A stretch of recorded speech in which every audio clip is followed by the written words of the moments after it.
Hello and welcome to ATS 112, Introduction to Environmental Science. In this section, I just want to go through a little bit of information in the syllabus, let you know who I am, a little bit about how the class is structured, and let you know how lecture and lab are going to run for this summer term.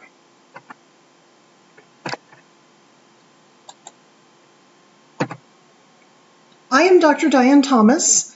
My picture is shown here. This is my standard picture. Hopefully I'll get you some other pictures of me in the field working so you get a feel for who I am before you meet me if you haven't met me before. I know a lot of you have had me for other classes before, but not everyone. If you need to get a hold of me, I am on the Springfield campus in Norman K. Myers, room 223H, so I'm kind of around in the rat maze there.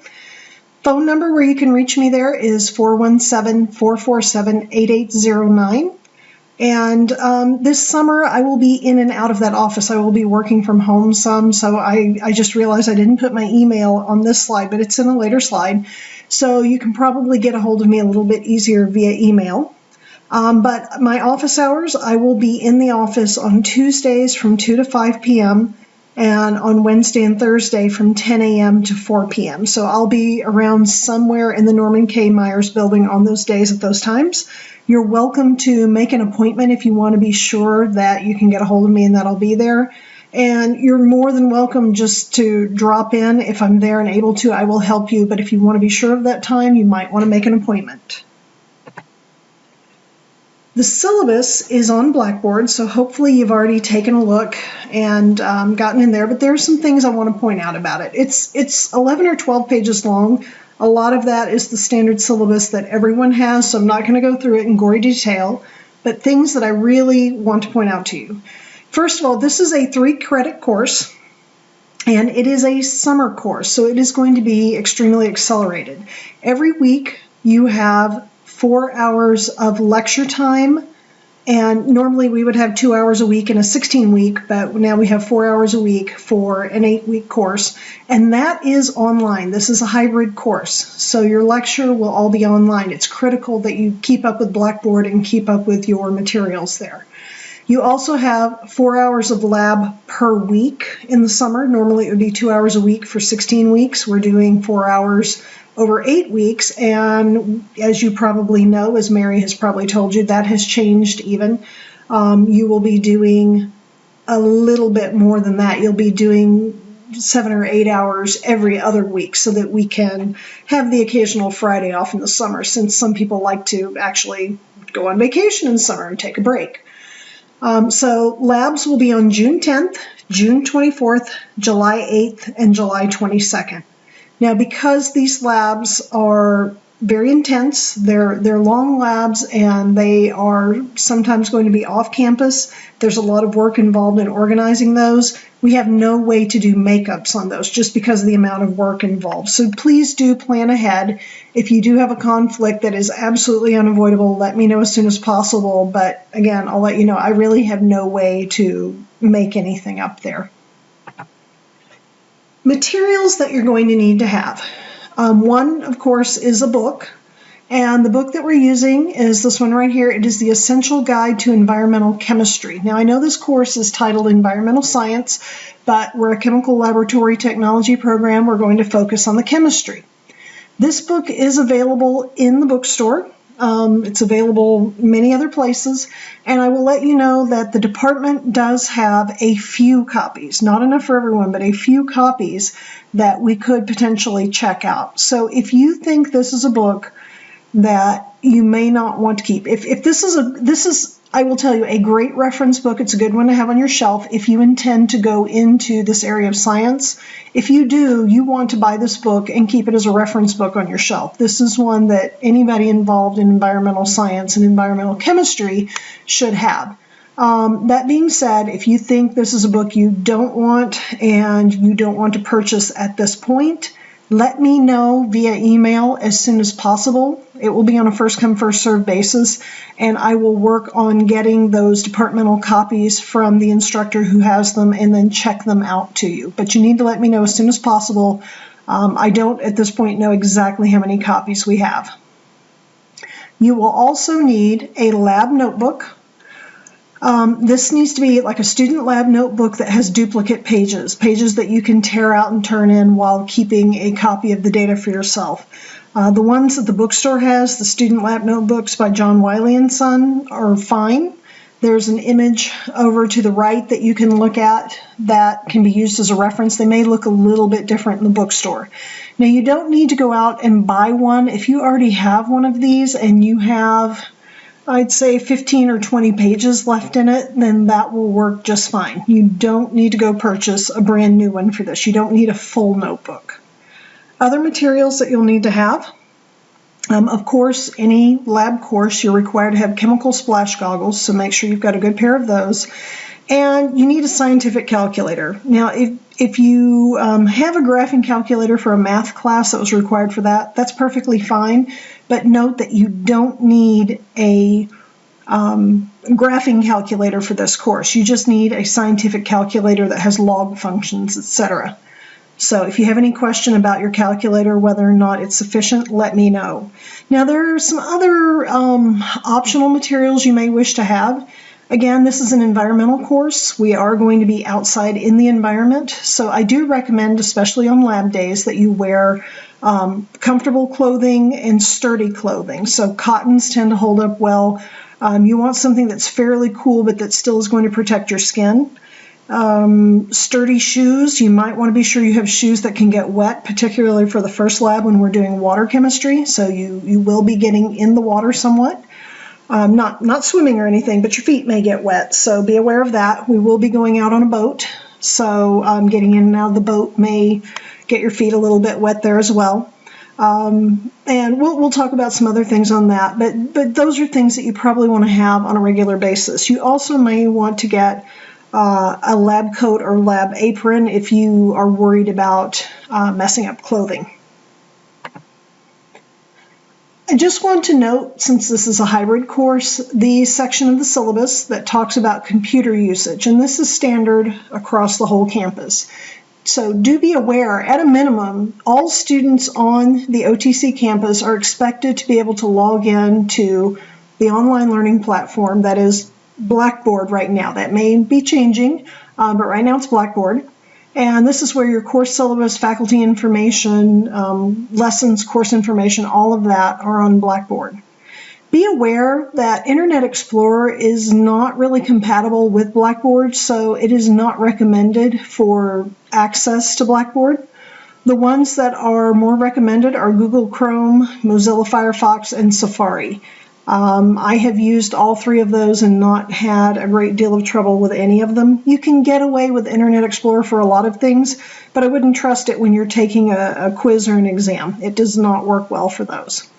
If you have an issue with any of the browsers that are recommended, of the three that are recommended, just close it out and try another. If this happens while you're taking a quiz or doing a discussion, something locks up, let me know as soon as possible, and I can go in and clear sometimes like attempts at quizzes and things so that those don't count against you. If you have ongoing issues with any of these browsers, you do need to contact the IT department on campus online at otc.edu. Now, again, if you're taking an online or, in this case, a hybrid course, you must have access to a computer that meets the computing requirements for online courses.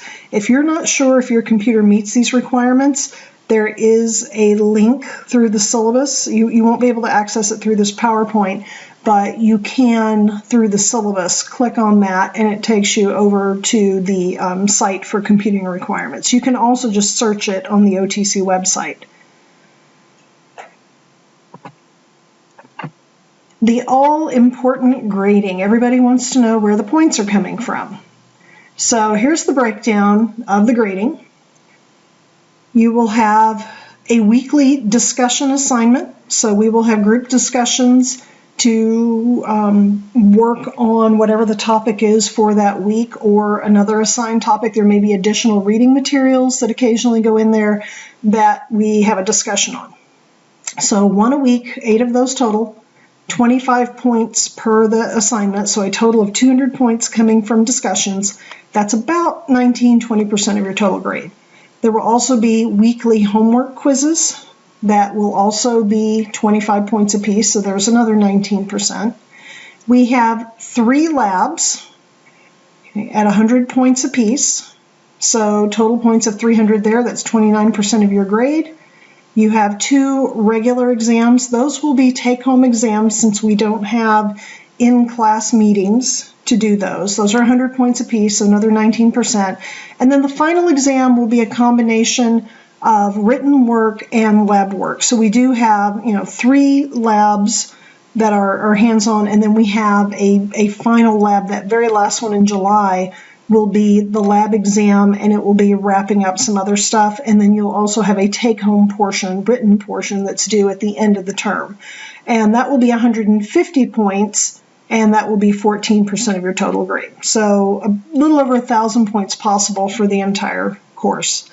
Do be aware that in summer we do need to stay on top of assignments and getting it graded and in. So late work will incur a 15% penalty per day or partial day that it's late. So the first day that it's late is 15%, the next day is 30%, so on and so forth until there just isn't any points left. So do get those assignments in. A note about attendance. We are required to take attendance, but in a hybrid course, of course, you're not there for the lecture portion. So the attendance is going to be based on both your in-person attendance in lab, which is once every other week, and then your active participation online. So it will be critical for you to get online, log in, keep up with those assignments. That's what I'll be using to judge participation in the course, and that's what I will use to report every week whether or not people have, quote, attended the class. I am required at the end of every week to note if people have been active or not. And if you're not in the summer for 1 week, now a normal term it's 2 weeks in the summer, because we're accelerated, it's within 1 week. So if I don't hear from you within a week, I am required to drop you from the course. So if for some reason you can't get in there and log on, you need to let me know that you are there and that you're going to get the work done and that you're part of this course. An outline of the schedule, as I know it right now. Notice there's a lot of to be announced, to be arranged on there.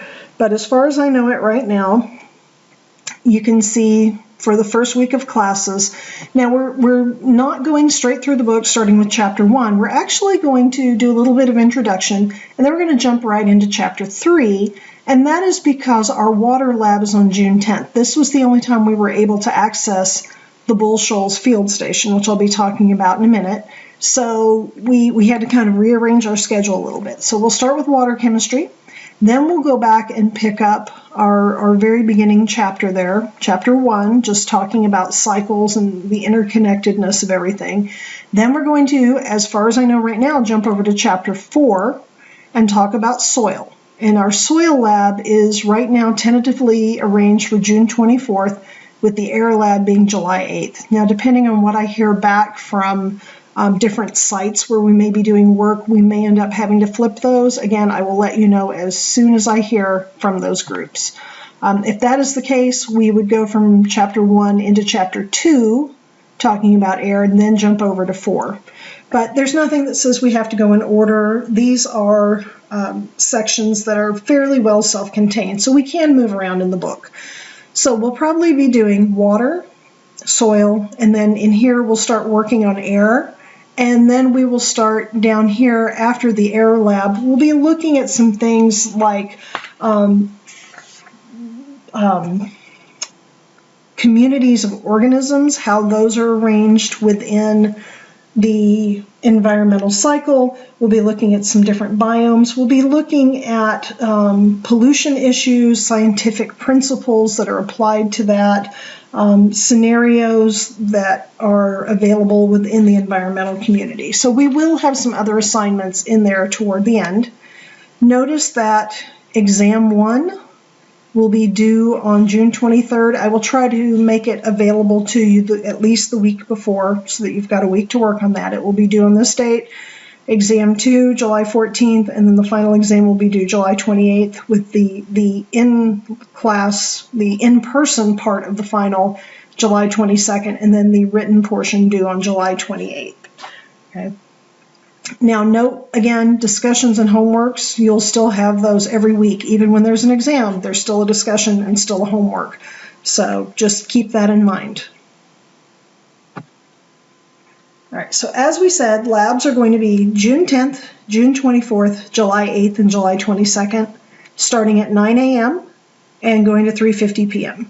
Now, those are slated to be in Norman K. Myers 200. That's our lab, but we do have some field work involved. The first one will be probably solely field work. Again, I'm waiting for a little bit of feedback. If it's only half a day of field work, we'll come back to OTC and do the rest of our analysis in the lab, but I believe we'll be able to do it all on site there. Now, that does require travel. Most of the labs, the first 3 labs will probably require some travel, but the one to the Bull Shoals field station will be our longest travel trip. It's down near Branson, so it's 45 minutes to an hour away. As I have stated in an announcement that I sent out, I do not yet have the information and directions for getting there. I am waiting for those final details that I'm supposed to be getting Monday, so you should get those on Monday or Tuesday, but I will let you know about that. If you know other people in the class and you can carpool down there, I do encourage you to do that. Unfortunately, I am not allowed to drive you down there. That's an issue with OTC policy, that unless we go through some other channels, there's a liability issue there. So I do apologize that I'm not able to offer you a ride, but do feel free to carpool with others. I do recommend, as I said, that you have sturdy, comfortable clothing and shoes. Make sure you have shoes that can get wet. You may wish to bring, I will bring some sunscreen and some bug spray, but if you have particularly sensitive skin or you have a brand of sunscreen you prefer, I recommend that you bring sunscreen. I recommend that you bring a water bottle, a hat, sunglasses, any of that kind of stuff. You will need your lab notebook, a pen, and your lab goggles. You won't need the lab goggles the whole time, but there will be portions where you'll need your lab goggles. And you may wish to have some gloves. I'll try to bring some, but I don't guarantee that I have a size for everybody. So you may want to bring a pair or 2 of latex or nitrile gloves if you're worried about getting any of the material on your hands. If you have any questions, comments, or concerns about this, please feel free to send me an email at thomasd@otc.edu or give me a call. As I said, at the office number. Won't be there every day, but I will be checking that on a regular basis. So just let me know about any of that. And one thing I just realized I forgot to mention is food. You may wish to bring some snacks throughout the day. I will make sure that there is some sort of a lunch provided, so you will have lunch, probably just sandwiches and chips. But do, if you feel like you need more than that, if you need a mid-morning break or a mid-afternoon break, be sure to bring a couple of snacks in there as well. All right, so anything else, just let me know about that, and I look forward to seeing you all on Friday.